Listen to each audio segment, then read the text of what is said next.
دەچمە هەڵەبجە پەیامنێرمان سامان فەتاح ڕاستەوخۆ لەگەڵمان دەبێت بۆ ڕووماڵکردنی هەواڵ و زانیاریەکانی ڕۆژ لە پارێزگاکە. سامان سڵاوی خوارد لێبێ، دێمە لای تۆ بۆ ئەوەی بزانم ئەمڕۆ چالاکی و هەواڵ و زانیاریەکەیەکە بۆ ئێمە و بۆ بینەرانی بگوازیتەوە، بە تایبەت لە پارێزگای هەڵەبجە و دەوروبەریدا.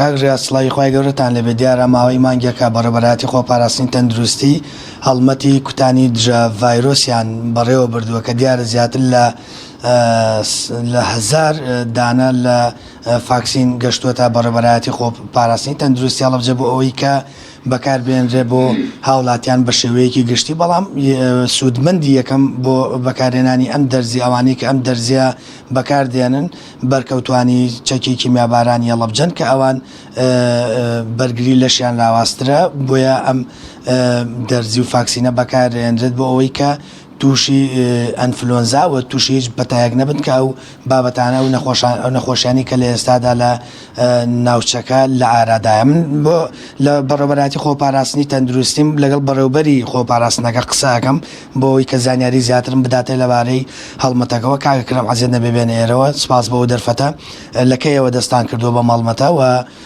تا چەند توانیوتانە ئەم دەرزیە بەکاربێنن بۆ هاوڵاتیان و بۆ بەرکەوتوانی چەکی کیمیاوی.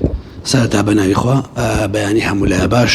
تەبان ئێمە لە سەرەتای مانگی 12ەوە بڕی 500 ڤاکسینی دژی ئەنفلۆنزای وەرزی بەدەستمان گەیشتووە بە هاوکاری بەڕێز بەڕێوەبەری گشتیمان و تەبعاەم بڕە هەرزوو تەواو بوو، چکە ئێمە کاری لە پێشینەمان خزمەتە بە هاوڵاتیان بە گشتی و بە تایبەت ئەوانەی کە بەرکەوتەی چەکی کیمیاین لە نێوەندی ئەوەدا هەمویان هەڤەر کراون بە شێوازێکی تەواو و دوای ئەوەی کە تەواو بوو بە هاوکاری بەڕێز بەڕێوەبەری گشتی و هەموو لایەنەکان توانیمان بڕی 800 دانێکە بەدەست بێنین و لە ئەو بڕە تقریبان ئێستا 350 سەرف بووە، 450 ماوەتەوە.